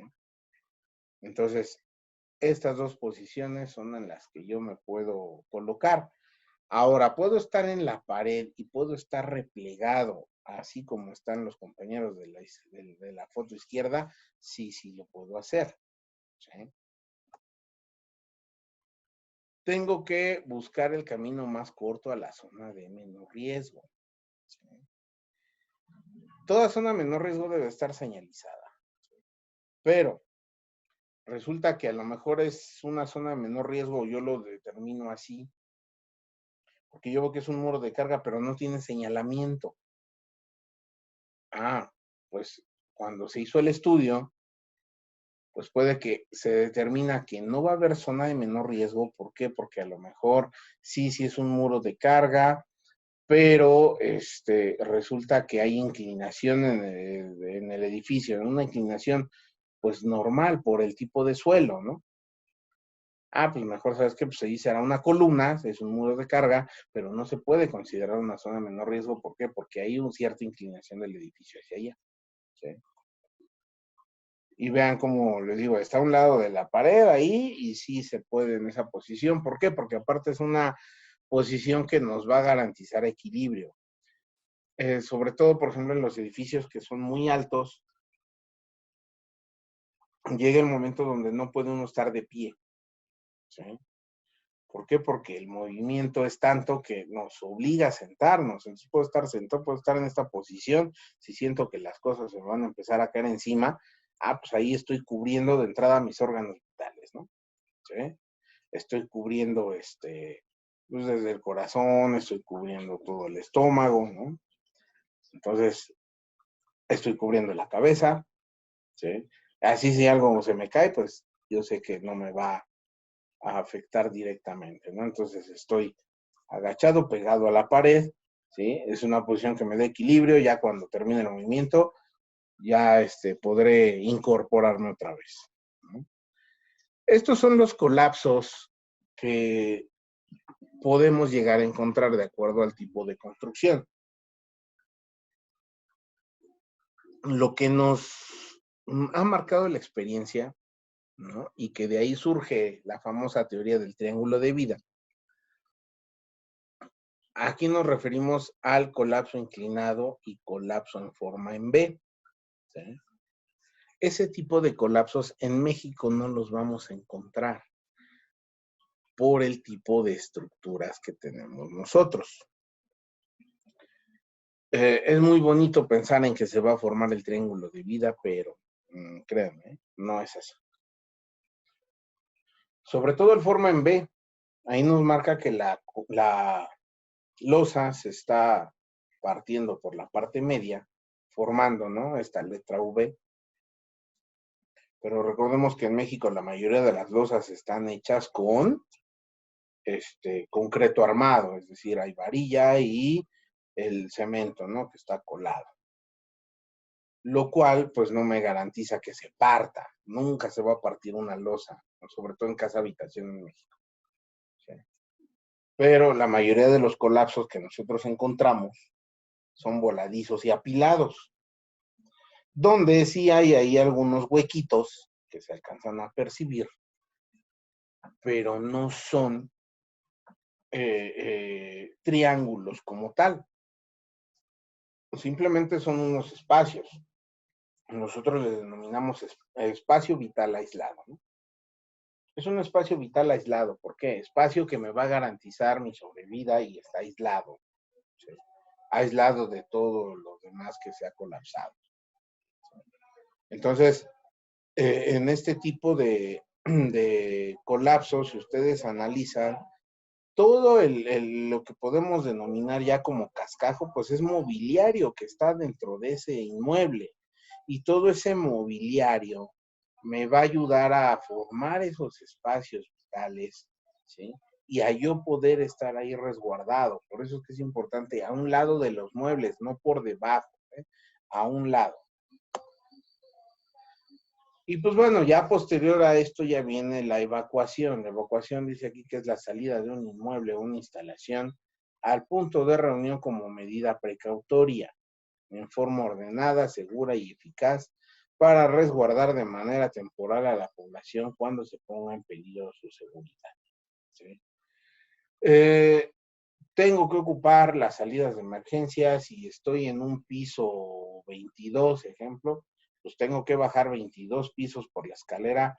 No puedo, ¿sí?, ocupar elevadores para hacer la evacuación. En la mayoría de los casos, los muros donde están los elevadores nos pueden servir como zona de menor riesgo para hacer un repliegue, ¿sí? Aunque quepan pocas personas. ¿Por qué? Porque son muros que están diseñados para soportar de entrada el peso del elevador más el peso máximo que le cabe al elevador. Entonces sí son muros bastante firmes, y que eso me sirve como para señalizarlos como zona de menor riesgo. Haciendo énfasis siempre en el que sí, pero es a las orillas, nunca dentro del elevador, ¿sí? ¿Por qué no puedo hacer evacuaciones por el elevador? Porque puede haber un corte en el suministro de energía y me puedo quedar atrapado hasta como por 8 o 10 horas, ¿eh? Y ha pasado en situaciones reales.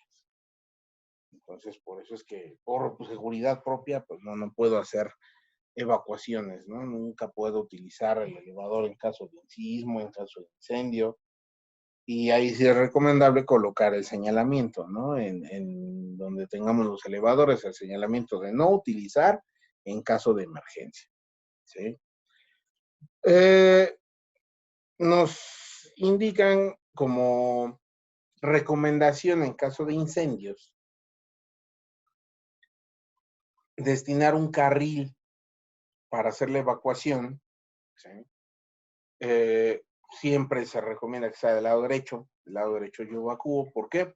Porque tengo que dejar el otro lado, ¿sí?, para que los brigadistas o los bomberos puedan acceder, ¿no? Puedan subir hacia donde donde se está dando el incendio. En caso de sismo o en otro caso donde no se intervenga el apoyo de bomberos, pues puedo hacer 2 filas para evacuar, puedo hacer hasta 3 filas, dependiendo el ancho de mi escalera o de mi ruta de evacuación, de los pasillos, ¿sí? Puedo hacer filas, ¿no? De hileras de 3 personas y órale, toda la fila, y así hago más rápida esta evacuación. El orden correcto, pues puede ser de abajo hacia arriba o de arriba hacia abajo, dependiendo de qué depende el procedimiento de evacuación. Pues de los tiempos que hagamos en los simulacros, ¿no? Yo puedo determinar que la evacuación es de abajo hacia arriba, ¿no? Primero evacúan los de abajo, ¿no? Planta baja, después primer nivel, así hasta irnos hasta arriba, ¿no? Pero si en la práctica de simulacros me tardo mucho y puedo cambiar, ¿eh? Puedo decir, ahora, ¿qué les parece si ahora evacuamos primero el último piso y hasta después el de abajo, ¿no? En ese momento determino que salió mejor este procedimiento, pues adelante, hay que hacerlo. Para eso nos sirven los simulacros, ¿eh? Yo, en lo personal, yo siempre he sido de la idea que voy a evacuar primero los últimos pisos, ¿sí? Lobby, primer nivel, ¿sí?, pueden evacuar al mismo tiempo que esté evacuando el último piso. Esto se hace, por ejemplo, en inmuebles donde tenga 5 niveles, ¿no? 5 niveles, ¿sí? Sale primero lobby, primer piso, y en lo que el quinto piso termina de evacuar, pues estos 2 niveles ya salieron, ¿no? Posteriormente viene el cuarto piso, posteriormente viene el tercero y después el segundo. Y es una evacuación muy rápida, ¿sí? Eso es lo que a mí mi experiencia me ha dado. Hay otros protocolos que hemos diseñado donde la evacuación es simultánea y respetando el 1 por 1. Pero si tenemos ancho suficiente para albergar a toda la gente, no hay tantas personas dentro del inmueble, ¿sí? Hay otras instalaciones donde hemos partido la evacuación porque tienen 2 salidas de emergencia, o a lo mejor tienen una salida de emergencia y otra salida convencional, que es la de servicio. Bueno, pues están, por ejemplo, pisos nones, salen por escalera de emergencia, pisos pares, salen por escalera de servicio, y lo mismo, de arriba hacia abajo, de arriba hacia abajo. ¿Por qué? Hay que pensar también en el factor de comunicación, que ahorita vamos a ver también este tema de comunicación, y el factor psicológico, ¿sí? Yo estoy en el último piso, ¿no? Y el 4 sale primero. ¿En qué momento me va a decir que ya puedo yo salir? ¿Sí? Si hay un piso de diferencia por el cubo de la escalera, ¿sí? Me va a tener que gritar, ¿no? Y a lo mejor los que están en el último piso, pues al ser los últimos que van a ser notificados, al estar hasta arriba, en el último piso el sismo es todavía más, se siente todavía más fuerte por aquello del efecto, ¿no? Del movimiento del mismo edificio, pues puede que empiece a imperar el caos. No va a faltar quien se ponga en crisis nerviosa o quien simplemente determine por sí mismo evacuar y de ahí se jala a todos, ¿sí? O sea, hay que tomar todo eso en consideración para poder diseñar un procedimiento de evacuación pues específico, ¿no? A las instalaciones, ¿sí? Para eso, pues obviamente quien sea el encargado de elaborar el programa interno, asimismo tiene que elaborar el procedimiento de evacuación, ¿sí? Y pues tiene que verificar cómo están las instalaciones para de ahí determinar el procedimiento específico para cada instalación. Ya debemos de dejar también pensar en generalidades, ¿no? No podemos generalizar el protocolo de, si tiembla, repliego, después evacúo, y en qué momento evacúo, y luego hago que reviso. No. Si hay instalaciones que pueden ser evacuadas, pues adelante, hay que evacuarlas, ¿sí? Por ejemplo, tenemos una instalación, hace poco me tocó realizar ese procedimiento de emergencia. Es una instalación, son 3 niveles y todo está cubierto de cristal. Dices, ahí donde me voy a replegar, ¿no? Hay lamparitas colgantes bien bonitas. Híjole, pues no puedo replegar. Aquí evacúo, ¿sí?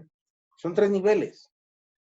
No pasa nada, no es, las escaleras no van a cargar tanto, tanto peso, aparte son escaleras metálicas. Las estructuras metálicas son más flexibles que el concreto, ¿sí? Entonces, no hay tanto riesgo de un colapso. Entonces, ni modo, evacúan. Sí, se va a sentir el movimiento, ahora sí con marcha lenta, pero van a evacuar, ¿sí? ¿Por qué? Porque ahí a lo mejor no se va a caer la estructura, ¿no? Pero los vidrios sí se van a romper y todo lo que está colgando se va a romper. ¿Sabes qué? Pues mejor evacúa. Ahí sí se permite, o sea, no son recetas de cocina, ¿sí? Todo depende de las características del espacio, ¿sí? Primero de la construcción del inmueble, distribución de los espacios, cantidad de personas y las limitantes que lleguen a tener las personas, ¿no? Porque no podemos tener 5 personas regulares, ¿no? Como llegó hace tiempo ese término, ¿no? Y podemos tener las mismas 5 personas, pero con diferentes discapacidades, ¿no? Entonces, todo eso me impacta para poder realizar una evacuación correcta, ¿sí?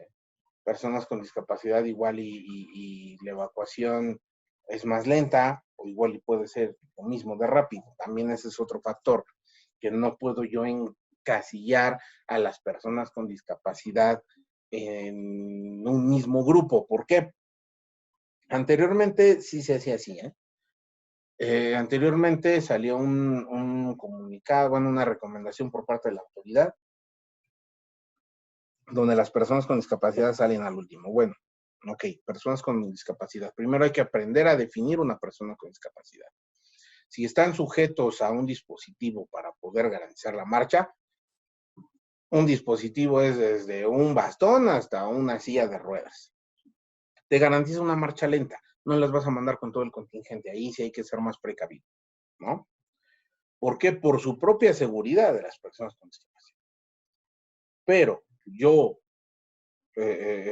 tengo amigos que no tienen un brazo, no tienen una pierna, pero resulta que tienen prótesis. Y la prótesis la manejan como si fuera su propia extremidad, ¿sí? Entonces, si la persona, a pesar de que tiene una discapacidad, te garantiza una movilidad, ¿sí? Convencional como cualquier otra persona, no hay por qué relegarlo a que, tú eres con discapacidad, te vas al último. No. Se trata de sacar la mayor cantidad de gente posible, ¿sí? En el menor tiempo posible. Entonces, si te garantiza la marcha igual que todos, pues sácalo con todo el contingente, ¿vale? Ahí está siendo inclusivo. Entonces, hay que entender que se dejan atrás a todas aquellas personas que por su condición no pueden evacuar al mismo ritmo que todas las demás personas, por su propia seguridad, ¿sí? Si yo tengo a alguien que ahorita está sujeto a una muleta, no es una persona con discapacidad, pero tuvo una lesión, tuvo un accidente, tuvo una lesión y está sujeto a las muletas, ni modo, ¿sabes qué? Sí, a lo mejor eras el primero que salías antes de tu lesión, pero ahora te quedas al último. ¿Por qué? Porque va a poner en riesgo su propia vida, ¿sí? Entonces las cosas van cambiando, tenemos que irnos adaptando a todo eso. Eso es lo bonito de todos estos temas, ¿eh? ¿Sí? El estar actualizándonos. Me pone un comentario: en nuestra institución, como el alumnado es sordo, se pusieron alarmas visuales, además de las audibles. Muy bien, eso está, es algo maravilloso, ¿no? Pensar verdaderamente en la inclusión, porque cuando el gobierno de la Ciudad de México nos hace llegar el sistema de alertamiento sísmico público para todos, sí está bien bonito, porque en muchos postes a lo largo de la ciudad hay altavoces y todos suenan cuando se activa la alerta sísmica, ¿no? Ok, y para todos aquellos que no escuchan, ¿cómo les voy a alertar? ¿No? ¿Cómo voy a alertar de que hay que evacuar? ¿Sí? De que hay que evacuar porque hay un sismo, ¿no? Y lástima que no estuvo aquí nuestra compañera de intérprete de lenguaje de señas para que nos dijera cuál es la seña para poder nosotros notificarle a una persona con discapacidad auditiva que está temblando, ¿no? ¿Cuál es la seña? ¿Sí? Entonces sí es complicado todo esto. Hay que pensar en todo, ¿no? Y hay que ser verdaderamente inclusivos, ¿sí? Y yo siempre lo que les comento, ¿cómo soy yo inclusivo? ¿Cómo puedo hacerme inclusivo? ¿Sí? Pues de entrada yo necesito conocer en qué consiste esa discapacidad. Voy a apagar voy a prender tantito mi cámara para poder dialogar con ustedes acerca de este tema. Yo a lo largo de mi carrera he aprendido muchas cosas, he estado conviviendo con mucho tipo de gente y es maravilloso cuando verdaderamente trabajas la inclusión. Yo empecé en estos temas de protección civil y demás siendo rescatista. Mi especialidad es el rescate acuático. Entonces, en aquel tiempo me invitaron a un curso por parte del ISSSTE, un curso para entrenadores deportivos de deporte adaptado, así se le llamaba en aquel tiempo. Ahorita desconozco cuál es el término. Pero ¿cuál es el deporte adaptado? Pues tú tienes un deporte, pues lo vas a adaptar a personas con discapacidad, ¿no? Pues dentro de las ramas de deporte adaptado, pues sabemos que está la natación, está el básquetbol, ¿no? El atletismo es otra de las actividades que se consideran deporte adaptado. El fútbol, ya ven que pues, hay fútbol para ciegos, ¿no? Y algunas otras actividades, ¿no? Algunas otras ramas. Son a nivel federación son 5 deportes que se han adaptado a personas con discapacidad. Aparte, las personas con discapacidad tienen sus propios deportes, ¿eh? Eso es lo bonito de esto, que hay deportes que ellos practican y que las personas regulares no practicamos, ¿eh? Eh, es muy interesante ese tema, ¿no? Del ámbito deportivo para personas con discapacidad y ahí, no hombre, es un mundo completamente diferente. Pero bueno, entonces en ese curso aprendimos bastante porque verdaderamente nos enseñaron esa parte de la inclusión, de decir, bueno, ¿cómo puedes tú entender a la persona que tiene la discapacidad? Pues tú tienes que vivir la discapacidad que está viviendo esa persona, ¿sí? Y nos pusieron a hacer las actividades deportivas, ¿sí? Como si tuviéramos nosotros esa necesidad, ¿sí? Recuerdo que uno de los ejercicios nos sentaron en la silla de ruedas. Y a ver, primero, pues antes que nada, domina tu cuerpo, porque no se trata de dominar la silla. Es lo que cualquiera hace, ¿no? Cualquiera se sienta y intentas dominar la silla. No, es domina tu cuerpo con la silla. Tú tienes que ser uno mismo con tu silla, ¿sí? Y nada más desplázate, ¿eh? Desplázate en la cancha. Ok, ya te pudiste desplazar. Ahora, ¿cómo le vas a hacer para botar el balón con una mano y con la otra estar moviendo tu cuerpo con la silla? Híjole, no, pues sí está bien difícil, ¿eh? ¿Sí? Y de repente en el agua, a ver, pues ahora vas a desplazarte, ¿no? Sí, tú sí eres muy rápido en el agua. A ver, ahora desplázate sin utilizar una pierna o las dos, o sin utilizar las manos, ¿no? ¿Sí?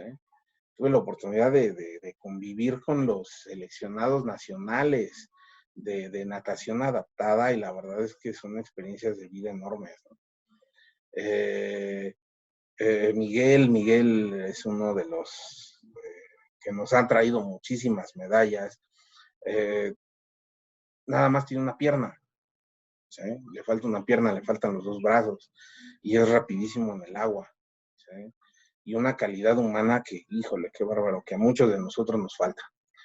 Y la verdad, pues sí, es que sí fue una experiencia muy padre, ¿eh? Cuando nos ponen a jugar el fútbol con la pelota del cascabel y nos vendan los ojos, híjole, no, te quedas de no saber qué hacer realmente, o sea, das 2 pasos y sientes que te vas a caer, sientes que ya escuchas la pelota por un lado y de repente te aparece del otro y pues realmente sí te enseñan a valorar lo que tienes y de entrada a comprender a esas personas y también valorarlas, porque a pesar de su discapacidad, pues realmente nos dejan el nombre de nuestro país en alto, ¿no? Y es una verdadera forma de hacer inclusión. Y esto yo lo he aplicado, ¿no? En estos temas de protección civil, sobre todo con gente de brigadas, ¿no? Que dicen, pues es que cómo vamos a ayudar, ¿no? A las personas con discapacidad. Ah, bueno, pues fácil y sencillo, siéntate en una silla y trata de evacuar. Trata de evacuar y vas a ver si tus accesos son los correctos, ¿sí? Si si el sistema de alertamiento es el adecuado, ¿sí? Tápate los oídos y a ver cómo vas a escuchar el guau, guau, guau, pues ya viste que no funciona, no sirve, ¿sí? Y esto es parte de esto, de la comunicación, porque ese es un punto importante. Necesitamos, de entrada, hay un emisor, necesitamos un receptor y necesitamos un mensaje, pero también tenemos barreras de comunicación, ¿sí? Y una de esas barreras, pues es esta parte de la discapacidad, pero lejos de que la discapacidad sea una barrera de comunicación, el entorno sociocultural es lo que nos impide más esa barrera de comunicación. ¿Por qué? porque, ok, yo entiendo que es una barrera de comunicación cuando yo no tengo un intérprete, ¿no? De lenguaje de señas, o cuando yo no soy el intérprete. Si voy a emitir el mensaje y yo no sé de lengua de señas, ahí pues, está la barrera de comunicación, ¿no? Ahí sí se entiende esta parte, pero yo donde he notado que hay mucha barrera de comunicación es cuando yo, persona que sí camino, que sí me muevo, que sí, ¿cómo voy a abordar el tema con una persona que está en silla de ruedas? ¿Sí? Una persona que le falta una pierna, que le falta un brazo. Híjole, ya me da así como que un buen de pena de acercarme y decirle, oye, en caso de sismo, ¿cómo te puedo ayudar? Así tan fácil y sencillo. Ahí estoy rompiendo con esa barrera de comunicación. ¿Sí? Pero en el entorno sociocultural donde nos estamos moviendo, ¿sí? Nos hace que nos dé pena preguntar, ¿no? Y ya luego estamos, me tocó en una ocasión, iba yo hacia el trabajo y iba yo en el metro y de repente era una señora en silla de ruedas, estaba buscando la forma en la que la subiera, ¿no? Porque en aquel tiempo no había elevadores todavía en el metro. Y de repente pues ya se acerca un buen hombre ahí como que intentar pues, movilizarla, ¿no? Ya de repente llegó otro chavo, yo estaba ahí esperando, ¿no? Estaba esperando el tren para ir hacia mi destino. Y entre los dos ya la querían sacar de la silla y todo, así como que ya me acerco yo y le digo, a ver, primero, espérense, no la quiten de aquí. Primero pregúntenle cómo le puedo ayudar, ¿no? O sea, es importante, se siente usted más cómoda que la saquen de la silla, ¿no? O la movilizamos con todo y silla. Y ya me dijo, no, sí, mejor sáquenme de la silla, porque la verdad sí los veo muy fuertes, pero los veo muy temerosos. Ah, ok, ya, entonces entre los dos, bueno, entre el primer hombre que llegó y yo, la cargamos, ¿no? En forma de silla, ya le dije cómo cargarla y ya, la subimos, ¿no? Y al otro chavo que llegó le dije, pues tú vas a subir la silla, ¿no? Y es más fácil. Entonces sí, así fue como lo hicimos, ¿sí? Pero esta parte de hablar con la persona, pues es una persona común y corriente como todos nosotros, ¿sí? Tengo que acercarme y tengo que decirle a ver cuál es la mejor manera en la que te puedo ayudar. ¿Sí? Pero nos da pena el preguntarle, ¿no? El preguntarle, el sacar a relación su discapacidad. No pasa nada, ellos son los que viven la discapacidad, están más que acostumbrados a hablar de su discapacidad. ¿Sí? Somos nosotros los que tenemos esos tabúes, esos fantasmas, esas vendas en los ojos que tenemos que quitar si queremos ser verdaderamente inclusivos, ¿no? ¿Sí? Y bueno, ya por último, en la etapa de comunicación, ¿qué es lo que tiene que hacer esta brigada? ¿Para qué nos sirve esta brigada de comunicación? Recopilar información. ¿Sí? Tengo que recopilar información de qué fue lo que sucedió. Por ejemplo, en caso de sismo, no me interesa saber de qué magnitud fue, si de dónde fue proveniente el sismo, no, simplemente a qué hora aproximadamente fue que nos percatamos del movimiento o se activó la alerta sísmica, cuántas personas evacuaron, cuántas no evacuaron, las condiciones del inmueble, si se ocupó el botiquín, si se ocupó un extintor, ¿sí? Todo eso, las anomalías que presentamos al momento de evacuar. ¿Por qué? Porque ya al momento de que voy evacuando, yo voy viendo, ¿sabes qué? Pues en tal piso yo vi que estaban unas grietotas, ¿no? Yo vi que se cayó el plafón, yo vi que el revestimiento de la pared se cayó, o me percaté que había una fuga de agua en tal lado. Todo eso es lo que yo tengo que juntar toda esa información y transmitirla, ¿sí? La brigada de evacuación va a sesionar después del evento. ¿Por qué? Porque toda la información que nosotros estemos recabando hay que depurarla. ¿Por qué? Porque hay información que tiene que ser confirmada, ¿sí? Resulta que es que en tal piso yo vi una grieta, sí, pero resulta que la grieta fue nada más del puro acabado, no pasa nada. Entonces, hay que ir ¿sí? Desmenuzando toda esa información para posteriormente rendir el informe. ¿Quiénes son los encargados de recopilar y transmitir la información? Los jefes de brigada a los jefes de piso, ¿sí? Y a su vez al coordinador general. Si la estructura es en lugar de jefes de piso, son jefes de área, bueno, del jefe de brigada al jefe de área y del jefe de área al coordinador general. Si es una estructura muy pequeña, bueno, pues todos los brigadistas tienen que recopilar su propia información, transmitirla al jefe, al coordinador general inmediatamente, ¿sale? O al que esté a cargo. Eso es como se debe de trabajar en la brigada de comunicación. ¿Alguna duda hasta aquí? ¿Algún comentario?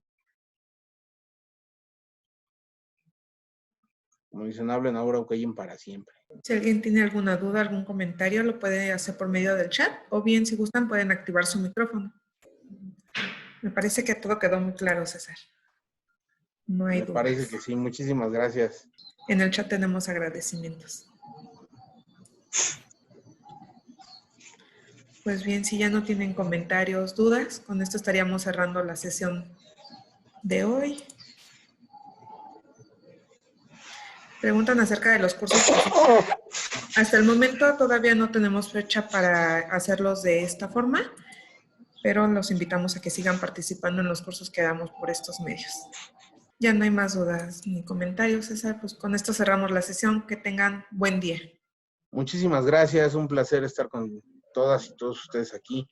Créanme que es un placer estar compartiendo estos conocimientos. Espero verlos pronto y ojalá también ya estamos pidiendo que sean los cursos presenciales, pero vamos a aguantarnos un ratito. Ya falta menos, ¿no? Ya falta menos. Nada más hay que estar esperando, no hay que desesperarnos y pues bueno, estamos aquí para lo que se les ofrezca. Para las próximas sesiones nos vemos. Muchísimas gracias. Excelente día.